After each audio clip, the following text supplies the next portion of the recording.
Hi guys, இன்னைக்கு எல்லாருக்குமே பிடிச்ச ஒரு சூப்பராக லஞ்ச் ரெசிபி பார்க்கலாம். நான் இன்னைக்கு சிக்கன் பிரியாணி தான் பண்ண போகிறேன். யூஸ்வலாக சிக்கன் பிரியாணிக்கு வந்து நான் சீரக சம்பா ரைஸில் தான் பண்ணுவேன். ஆனால் இன்னைக்கு ஃபர்ஸ்ட் டைமாக வந்து பாஸ்மதி ரைஸில் ட்ரை பண்ணலான்னு இருக்கேன். எப்படி வருதுன்னு பார்ப்போம். எப்பவும் போல் வெங்காயம், தக்காளி, பச்சை மிளகாய், கொத்தமல்லி, கருவேப்பிலை எல்லாத்தையும் வதக்கியாச்சு.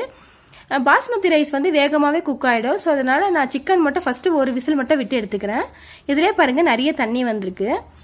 ரைஸ் வந்து நான் ஒரு 10 மினிட்ஸ் மட்டும் ஊற விட்டு எடுத்துருக்கேன். வாட்டர் மெஷர்மெண்ட் பார்த்தீங்கன்னா ஒரு கப் ரைஸுக்கு வந்து 1.5 கப் தண்ணி எடுத்திருக்கேன்.